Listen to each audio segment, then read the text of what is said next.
जब आंखों में अरमान लिया, मंजिल को अपना मान लिया, है मुश्किल क्या आसान क्या, जब ठान लिया तो ठान लिया। मैं जितिन आपका SMD campus official YouTube channel पर स्वागत करता हूं। आज का सेशन बहुत ही बेहतरीन होने वाला है स्पेशल एसएससी जीडी के लिए, क्योंकि मैं सिंपल इंटरेस्ट का यहाँ पर चैप्टर चल रहा है, उसका टॉपिक है आज थर्ड क्लास है। तो आप देखिए आज का सेशन बहुत ही बेहतरीन होने वाला है। आप लोग देखिए, कंसेप्ट को पहचानिएगा, समझिएगा और लोगों को शेयर कर दीजिएगा। बहुत पसंद आए लाइक करिएगा, ठीक है नहीं, खुद जुड़िएगा, दूसरों को जोड़िएगा, ठीक है। मैं आज स्टार्ट कर रहा हूँ, इसको देखिए फटाफट। चलिए साहब देखते हैं आगे। पहले क्लासें कुछ हो चुकी हैं, इसका ये आज तीसरा टॉपिक आया हुआ है, मतलब उसी टॉपिक का तीसरा पार्ट आया हुआ है, ठीक है ना। पहले पार्ट में मैंने आपको बेसिक समझाया था पूरी तरीके से।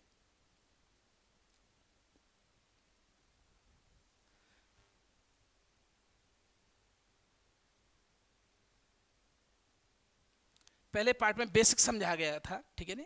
दूसरे पार्ट में कुछ सवाल किए गए थे और तीसरा पार्ट है जिसमें मैं आपको क्वेश्चन करा रहा हूँ, ठीक है। बेहतरीन सवाल होंगे, बेहतरीन क्वेश्चन होंगे और बेहतरीन कंसेप्ट होगा उसका, ठीक है ना। तो आप लोग देखिएगा। देखिए ये क्वेश्चन है आपके बोर्ड पे, इसको देखिए। कोई धन 2 साल में 896 रुपए हो जाता है और 3.5 साल में 968 रुपए हो जाता है, तो मूलधन तथा ब्याज की दर क्या होगी, ठीक है नहीं। A sum of money amounts R S 896 in 2 years and RS 968 in 3.5 years. Find the principal and rate interest, ठीक है नहीं। तो समझिएगा यहाँ पे क्वेश्चन ये है, आप देखिए इसको, और अगर नहीं दिख रहा तो मैं इसको थोड़ा और छोटा करता हूं, लीजिएगा। अब दिख रहा होगा मेरे हिसाब से, ठीक है नहीं। तो देखिए यह कोई धन 2 साल में 896 रुपए हो जाता है। कोई धन है पी, समझिएगा, इधर क्वेश्चन को देखिएगा। कोई धन पी प्लस 2 ईयर का उसको इंटरेस्ट मिलने के बाद, कोई धन पी 2 ईयर का इंटरेस्ट मिलने के बाद 896 हो जाता है। कितना हो जाता है? 896 रुपीज। आफ्टर दैट अगर देखते हैं कि वही धन 3 ईयर का 3.5 ईयर यानी 3.5 ईयर का इंटरेस्ट मिलने के बाद कितना हो जाता है? 968 हो जाता है। बोलो क्लियर है? तो अब इसको देखते हैं, यहां से ये कट जाता है पी से पी, और यहां माइनस लगाएंगे, यहां भी माइनस लगाएंगे। यहां बचता है, अंतर जो होता है वो होता है 1.5 ईयर का इंटरेस्ट, और यहां होगा 2 और 16 7, ठीक है ना। 16 तो 7 इतना होता है माइनस ये, यानी कहने का मतलब ये जो 1.5 है इसको 3/2 भी लिख सकते हैं। बोलो क्लियर है ना। इंटरेस्ट कितना है? 72। इसको हम ऐसे आसानी से कर सकते हैं। तो ये जो इंटरेस्ट होगा 1 ईयर का वो हो जाएगा आपका 72 × 2/3। इससे ये कटेगा 2 4 24, और ये कहने का मतलब 48। यानी 1 ईयर का इंटरेस्ट है वो 48 रुपीज है। तो यहां से हम देख रहे हैं कि कोई धन है वो 2 ईयर का इंटरेस्ट लेने के बाद कितना होता है? 896। यानी कहने का मतलब है 896 में 2 ईयर का इंटरेस्ट भी है, और 1 ईयर का इंटरेस्ट है 48, तो 2 ईयर का इंटरेस्ट हो जाएगा 96, क्योंकि साधारण ब्याज है, सिंपल इंटरेस्ट है, पर ईयर इसका सेम चलता है। तो 96 हो जाएगा। तो कहने का मतलब कि प्रिंसिपल प्लस 96 जुड़ने के बाद 896 हुए हैं, तो केवल प्रिंसिपल हो जाएगा, इसमें से ये माइनस कर दीजिएगा तो कितना हो जाएगा? 800। प्रिंसिपल कितना हो गया? 800। तो पी आपका यहां निकल के आ गया 800, ठीक है। अब समझिएगा, रेट की बात कर रहा है कि फाइंड द रेट। तो रेट कैसे ज्ञात करेंगे, समझिए। यानी 800 रुपए पर, कितने रुपए पर? 800 रुपए पर 1 ईयर का कितना है? 48 रुपए 1 ईयर का, ठीक है। और हम पहले ही बता चुके हैं कि 100 रुपए पर 1 साल में मिलने वाला ब्याज ही रेट कहलाता है। ये बात क्लियर है? 100 रुपए पर 1 साल में मिलने वाला ब्याज ही रेट कहलाता है। तो आप इसको समझिएगा कि इसमें जब 100 करेंगे तो 8 का 100 रुपए पर, यानी हमने क्या कर दिया कि डिवाइड बाई 8, यानी 8 से भाग दे दिया इसको हमने, तो ये क्या 100 रुपए पर एक साल में, तो इधर भी 8 का भाग देंगे, कितना 8 6 जा 48, यानी 6, यानी 800 रुपए पर एक साल में 48 रुपए मिलते हैं, तो 100 रुपए पर एक साल में कितने मिलेंगे 6 रुपए, और 100 रुपए पर एक साल में मिलने वाला ब्याज ही रेट कहलाता है। बोलो क्लियर? पहला क्वेश्चन देख लीजिएगा इसको आराम से, ठीक है, समझ लीजिएगा, और उसके बाद नेक्स्ट क्वेश्चन चलते हैं अगला। समझते रहिए बहुत अच्छी तरीके से, ठीक है, और नहीं समझ में आए तो कमेंट करते रहिए, ठीक है ना, हम लोग अच्छे से अच्छा प्रयास करेंगे आपको समझाने का, ठीक है। आगे चलते हैं।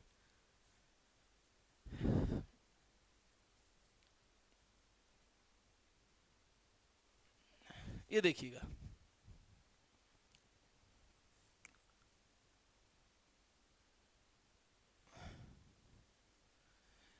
कोई धन 3 साल में 1265 रुपए हो जाता है और 5 साल में 1375 रुपए हो जाता है, तो मूलधन और ब्याज की दर ज्ञात कीजिए। सेम सवाल है, क्वेश्चन करिएगा इसको, देखिए आते हैं बोर्ड पे, समझिए। कोई धन यानी पी कितने साल का इंटरेस्ट लेने के बाद, 3 साल का इंटरेस्ट लेने के बाद कितना हो जाता है 1265। बोलो क्लियर? आफ्टर दैट वो कह रहा है कि 5 साल यानी 5 ईयर्स, तो वही धन पी कितने 5 ईयर का इंटरेस्ट लेने के बाद, यानी 5 ईयर का इंटरेस्ट के बाद कितना हो जाता है, 5 ईयर के इंटरेस्ट के बाद वही धन हो जाएगा 1375। बोलो क्लियर है? तो अब हम जब यहां देखते हैं, ये गया यहां से, यहां कितना अंतर कितना है 2 ईयर्स का, 2 ईयर का इंटरेस्ट, और यहां कितने का अंतर है 011, यानी तो 1 ईयर का इंटरेस्ट कितना हो जाएगा 55। बोलो क्लियर? यानी 2 ईयर यानी 2 साल का इंटरेस्ट है आपका 110 रुपए, तो 1 साल का आपका इंटरेस्ट यानी ब्याज होगा 55 यानी 55 रुपए। अब समझिएगा, जब 1 साल का ब्याज है, अब कहने का मतलब कोई धन जब 1 साल का 55 रुपए, तो 3 साल का हो गया 165, क्योंकि हर साल बराबर होता है, पहली साल का 55, दूसरी साल का 55, तीसरी साल का 55, यानी 55 55 प्लस 55 टोटल मिला के कितना हो गया 165 3 साल का। और कोई धन 3 साल का जो धन है मूलधन वो प्लस 165 रुपए ब्याज मिलने के बाद हो जाता है 1265। इसका मतलब 1265 में से 165 रुपए माइनस कर दो तो मूलधन मिल जाएगा हमें कितना 1200 रुपए। कितना मिल जाएगा? सॉरी 1100 रुपए। कितना मिल जाएगा 1100 रुपए। ठीक है, अब समझिएगा ये निकल आया क्या मूलधन। अब निकालना क्या है हमको, मूलधन के बाद हमें निकालना है रेट। तो यहां समझिएगा यानी 1100 रुपए पर एक साल में हमें मिलते हैं कितने रुपए, एक साल का 55। तो 100 रुपए पर यानी 100 रुपए पर क्या कर देंगे, इसमें 11 से डिवाइड कर देंगे, यानी 1100 को 11 से भाग दे देंगे तो 100, और यहां एक साल में कितने मिलेंगे 5। तो 100 रुपए पर एक साल में मिलने वाला धन ही क्या कहलाता है, रेट कहलाता है। क्लियर हो गया होगा मेरे हिसाब से, देख लीजिएगा आसानी से, बहुत अच्छे से। ठीक है, चलिए आगे देखते हैं।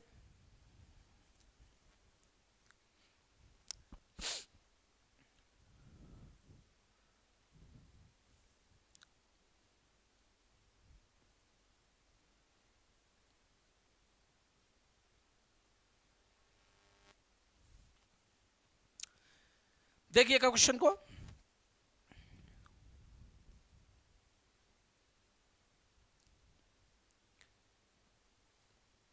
कोई धन 3 साल में 7800 रुपए हो जाता है, यदि ब्याज की दर में वृद्धि 20% की दर से कर दी जाए तो उतने ही साल में 8160 रुपए हो जाता है, हो जाएंगे, तो मूलधन और ब्याज की दर क्या होगी। देखिए इसको बेहतरीन कंसेप्ट के साथ देखिएगा कैसे करेंगे, इसको देखते हैं।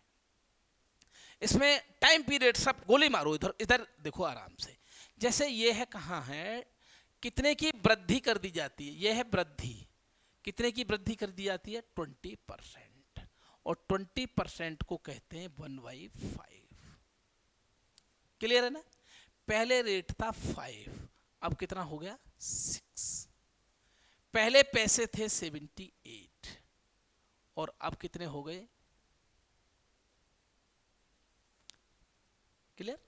अरे पहले रेट कितना था 5, अब वृद्धि हुई है तो +1 कितना हो गया 6, सही है नहीं? पहले कितना था 78 तो अब कितना हो गया? कहने का मतलब जहां डिफरेंस कितने का आ गया, यानी डिफरेंस रेट में कितने का आया 1 का, तो इधर पैसों में रुपए में कितने का डिफरेंस आया 360 का। बोलिए इसमें से इसको घटाइएगा 360 का। जब एक की वैल्यू कितनी आई है, 1 यूनिट की वैल्यू है 360 यानी 360, तो 5 की वैल्यू हो जाएगी 1800, सही है नहीं?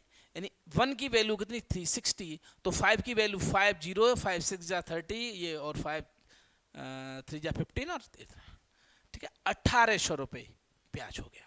अब समझिए ये जो 1800 रुपए ब्याज है वो कितने सालों का है? कितने सालों का है? जो 1800 रुपए ब्याज है वो कितने सालों का है? 3 साल का। कितने साल का है? 3 साल का। अब समझिए जो 7800 रुपए आपके हैं इनमें से 3 साल का 1800 रुपए ब्याज भी शामिल है, तो इसका मतलब प्रिंसिपल अगर निकालेंगे P बराबर तो कितना हो जाएगा भैया 6000 रुपए। क्लियर बात समझ में आई होगी? यानी 3 साल का हमने ब्याज हटा दिया तो प्रिंसिपल निकाल दिया, वो प्रिंसिपल कितना आया 6000। देखिए समझिए, फिर दोबारा से समझाता हूं इस क्वेश्चन को, फिर दोबारा से समझाता हूं, आसानी से समझिएगा कि ये है 20% और 20% को हमने कहा 1/5, ठीक है? अब देखिए 5 था शुरू में स्टार्टिंग में, फिर बढ़ गया कितना, एक कितना हो गया 6, इधर रुपए कितने बढ़े यानी 7800 से कितने हो गए 8160 हो गए, यानी 8160 हो गए। यहाँ 1 यूनिट बढ़ी रेट में और यहाँ 360 बढ़ गया, तो एक की वैल्यू 360 तो 5 की वैल्यू 1800, ठीक है 1800 रुपए। अब कहना है कि इसमें ब्याज भी शामिल है और ये कितने साल का ब्याज है 3 साल का, तो कहने का मतलब 3 साल का ब्याज 1800 रुपए है, तो P कितना निकल आएगा 7800 माइनस 1800 कितना हुआ 6000 रुपए, ये हुआ मूलधन। अब समझिए यहां समझिए कि 3 साल का जब हमारे पास ब्याज कितना है 18000, तो 6000 रुपए पर 6000 रुपए पर एक साल में ब्याज कितना हुआ 600 रुपए। बोलो हाँ, ठीक है? ये दिख रहा होगा 3 साल का ब्याज है 1800 रुपए, तो एक साल का ब्याज कितना हो गया 600 रुपए, तो 6000 पर एक साल का ब्याज कितना होगा 600 रुपए, तो 100 रुपए पर कितने पर 100 रुपए पर एक साल का ब्याज हुआ 10 रुपए, क्योंकि इससे ये कटेगा, ठीक है? यानी 60 का दोनों तरफ से भाग दे देंगे तो ये कितना हो जाएगा 100 बार इधर 10 रुपए, यानी 100 रुपए पे कितना हुआ 10 रुपए, तो 100 रुपए पर एक साल में मिलने वाला ब्याज ही क्या कहलाता है रेट कहलाता है। बोलो हाँ, समझ में आया होगा मेरे हिसाब से, ठीक है नहीं? क्लियर? आगे चलते हैं, समझिएगा, देख लीजिएगा आप लोग बहुत अच्छे से। कोई भी बात समझ में नहीं आती है तो हम दोबारा बताएंगे इस कुछ चीजों को, ठीक है ना? आगे देखते हैं, नेक्स्ट क्वेश्चन पे चलते हैं।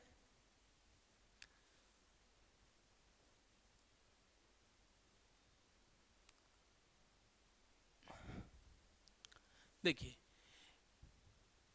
ए ने बी से 6300 रुपए 14% की दर से उधार लिए।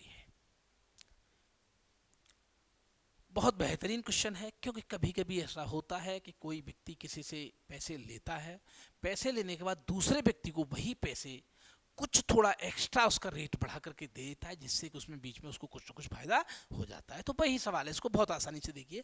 वो ये कह रहा है कि ए ने बी से 6300 रुपए 14% की दर से उधार लिए। ए ने उसमें कुछ पैसे और मिलाकर 16% की दर से सी को उधार दे दिए। इस तरीके से ए को 446 रुपए का, ए को 446 रुपए का फायदा हुआ, लाभ हुआ, तो ए ने कितने रुपए उधार दिए थे? अब समझिएगा क्वेश्चन को। पहले रेट था 14%, अब रेट किया है उसने 16%, तो कितना बढ़ा रेट 2%, सही है? कितना बढ़ा रेट 2%। और जो 2% जो फायदा हुआ वो 6300 पे भी तो होगा। तो हम यहां निकाल लेते हैं 6300 का 2%, कितना आया 126, 126 रुपए। ठीक है, कैसे, ऐसे 6300 इंटू 2/100, तो ये इससे कट गया, 6300 दूनी 126, सही है। तो टोटल फायदा कितना हुआ 446। तो इसमें से जो 126 का जो फायदा हुआ वो 6300 रुपए की वजह से हुआ, ठीक है ना। बाकी बचे कितने 320, बाकी कितने रुपए बचे 320 रुपए का फायदा उसके अपने जो पैसे मिलाए उसकी वजह से हुआ। बोलो क्लियर है ना। और उसने जो अपने पैसे मिलाए वो किस परसेंट पे मिलाए 16% पे मिलाए पूरे के पूरे। तो 16% की वैल्यू 320 है, तो 1% की वैल्यू कितनी हो जाएगी 220 हो जाएगी, और 100% की वैल्यू कितनी हो जाएगी 2000 हो जाएगी। ठीक है, यानी कहने का मतलब यह है कि उसने कितने रुपए एक्स्ट्रा मिलाए अपनी तरफ से डाल दिए तो 2000, लेकिन वो पूछ रहा है कि टोटल रुपए कितने दिए, यानी 2000 तो उसने अपनी तरफ से डाले हैं उसमें, और पहले उधार कितने ले 6300 और दिए थे, वो लेके आया था वो भी दे दिए, तो टोटल कुल मिलाकर उसने कितने रुपए दे दिए 8300। बोलिए हाँ या ना, समझ में आया नहीं आया। एक बार पुनः समझाऊं उसको, आराम से देखिएगा। यानी वो कह रहा है कि 6300 रुपए वो लेके आया था, ठीक है, क्लियर, लेके आया था। और कितनी रेट से लेके आया था 14%, यानी 14% की दर से लाया। अपनी तरफ से उसने कुछ रुपए मिलाए और कितने से दे दिए 16% की दर से दे दिए, ठीक है, उधार दे दिए। अब उसको फायदा होता है, टोटल जो लाभ होता है वो कितना होता है 446, यानी 446, यानी 446 रुपए का। तो हम ये देख लेते हैं कि 6300 रुपए तो वो लाया था ना, उस पर 2% का फायदा ले रहा है, क्योंकि 14 से सीधे 16 कर रहा है, तो 2% का फायदा होगा नहीं। तो 6300 का 2% कितना आ गया 126 रुपए।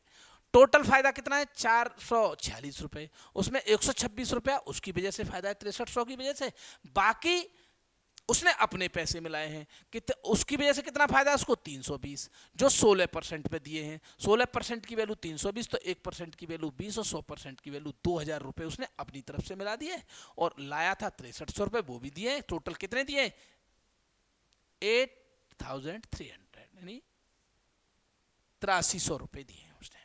बोलो क्लियर है ना, समझ में आया हुआ। ठीक है,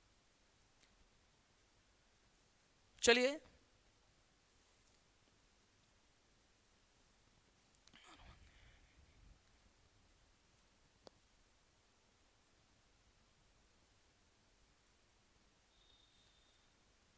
चलिए देखते हैं आगे, पढ़ते रहिए, चीज़ों को सुनते रहिए, अच्छे से कंसेप्ट को देखिए। बेहतरीन कंसेप्ट आप लोग लेके आए, अच्छे से अच्छा हम आपको प्रोवाइड करा रहे हैं, और आपको अच्छा लगता है तो लाइक करते रहिएगा, शेयर जरूर कर दिए करिएगा, ठीक है नहीं। क्योंकि जब इस काम में आप लोग तैयारी से जुट जाएंगे ढंग से, क्योंकि आपको तैयारी करनी है तो तैयारी से जुट जाएंगे तो आपको इसका अवश्य फायदा मिलेगा। और आपको ही देखते हुए, आप जैसे लोग अगर हमसे जुड़े हुए तो आपको देखते हुए हम लोग बेहतरीन कंसेप्ट लेके आ रहे हैं जिससे आपको लाभ मिल सके, ठीक है ना। चलिए आइए अगला क्वेश्चन करते हैं। देखिए इस सवाल को,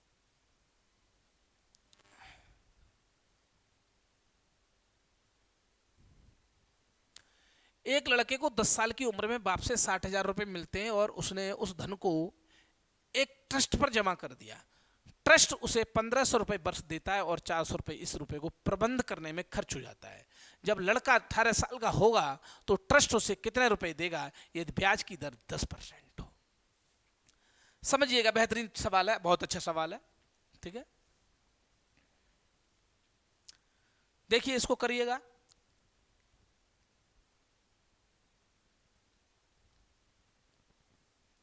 आगे देखते हैं। देखिए लड़के ने बाप से 10,000 रुपए लिए, सॉरी 60,000 रुपए लिए, और 10 साल की उम्र में लिए, और कह रहा है कि उसको 18 साल की उम्र में ट्रस्ट वापस करेगा। तो समय बचा कितना 8 ईयर। बोलो कितना साल बचा, यानी 8 साल बाद देने, और रेट है 10%, सही है। तो देखिए समझिए, यहां मैं बता देता हूं शॉर्ट करके, 60,000 यहाँ पे 8 इंटू 10/100, ऐसा ही उसको मिलना चाहिए 48,000 रुपये। ठीक है, ऐसे निकाल सकते हैं। बट यहाँ आप डायरेक्ट रखते हैं 6×8 = 48 और 2 जीरो कट जाएंगे, कितने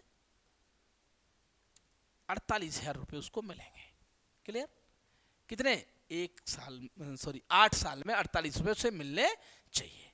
बट वो आगे कहता है कि ट्रस्ट उसे 1,500 रुपये वर्ष देता है, मतलब उसको इतने रुपए मिलने चाहिए 18 साल बाद। बट ट्रस्ट क्या करता है कि बीच बीच में लड़के को रुपए देता रहता है उसके खर्चे पानी के लिए। ठीक है, तो समझिएगा 1,500 रुपये ट्रस्ट ने पर ईयर दिए, 1,500 प्रति वर्ष देता है, और कितने 8 साल तक कितने दे देगा वो, यानी 8 ईयर्स तक कितने दे देगा वो, 12,000 रुपये।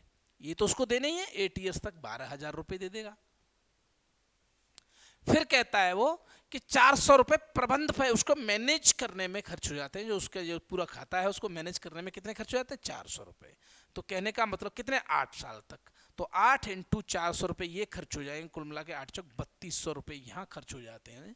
तो टोटल मिला के उसको लड़के को 12,000 देता है और 32,000 मैनेज पे खर्च होते हैं। टोटल कितना हो जाता है 200, ये हो गया 5 यानी 15,200। मिलने कितने चाहिए उसको, 48,000 ब्याज के रूप में, लेकिन इतने रुपए काट के मिलेंगे क्योंकि एक 12,000 रुपये दे देता है, 3,200 रुपये मैनेज करता है उसको, उस पर खर्च होते हैं, तो इसीलिए प्रबंधन पर खर्च होते हैं, इसीलिए ये घट जाएंगे 12,200 रुपये। तो उसको कितने मिलेंगे, कहने का मतलब 0 0 और इधर मिलेंगे 800 रुपये। ठीक है नहीं, और 200 रुपये मिलेंगे, और कितने मिलेंगे 32,800। कितने मिलेंगे 32,800 रुपए, यानी ब्याज के रूप में उसको 32,800 मिलेंगे। तो 18 साल कुल कितने मिल जाएंगे उसको, अरे 60,000 तो उसके थे ना, प्लस 32,800 उसको मिल जाएंगे, यानी कहने का मतलब उसको मिल जाएंगे 92,800 रुपए टोटल।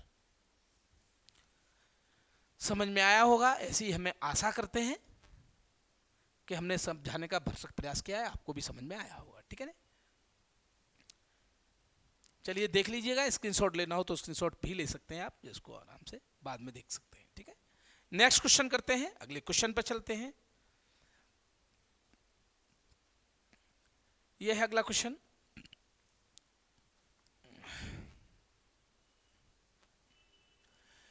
₹8180 4 साल के बाद देने हैं। यदि वो बराबर किस्त चुकाना चाहता है तो प्रत्येक किस्त कितने रुपए की होगी। अब यहां देखिएगा, मैं एक नया पेज ले रहा हूं, यहां पर बात इंस्टॉलमेंट की हो रही है। किसकी हो रही है, इंस्टॉलमेंट की, यानी किस्त की। जब किस्त वाले सवाल करते हैं हम तो कैसे करते हैं, इसको चीजों को समझिएगा थोड़ा सा।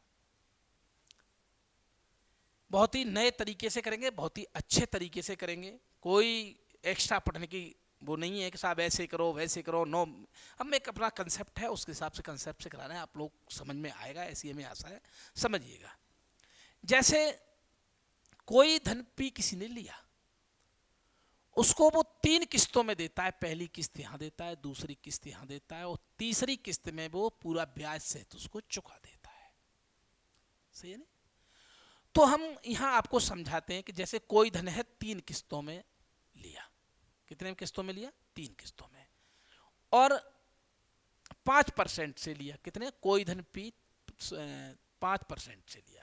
तो हम मान लेते कोई धन लिया हमने, तो पहली किस्त कितनी हो गई 100 रुपए, दूसरी किस्त हो गई 100 रुपए, और तीसरी किस्त भी कितनी हो गई 100 रुपए, उसने चुका दिया। अब समझिएगा, ये जब धन लिया पी तो पूरे पी रुपए पर ब्याज लग रहा था, लेकिन जब 100 रुपए चुका दिए तो यहाँ पे P - 100 पर ब्याज लगेगा, यहाँ पर 100 फिर चुका दिए तो P - 200 पर ब्याज लगेगा। ऐसे ही तो लगता है। अगर हम ब्याज यहाँ पे न देते, जैसे ये है 100 रुपए हम अंत में दे रहे हैं, अगर इन 100 रुपए को हम यहाँ पे 1 साल पहले चुकता न करते तो ये 100 रुपए तो देने ही पड़ते, साथ में 100 रुपए की 1 साल की ब्याज भी देनी पड़ती। माना ब्याज 5% है तो 100 रुपये और ब्याज 5% कितना हो गया 105। यहाँ 2 साल 1 ईयर ये है और 1 ईयर ये है, यहाँ 2 साल हो गए, ये भी ना देने होते तो 100 रुपये ये देने पड़ते और 2 साल की ब्याज कितनी हो गई 110 रुपये ये देने पड़ते। टोटल कितना देने पड़ते 315 रुपये। बोलो हाँ या ना। तो ये हम सवालों को इस तरीके से करेंगे, आप समझिए। सवाल पे हम जैसे ही क्वेश्चन आता है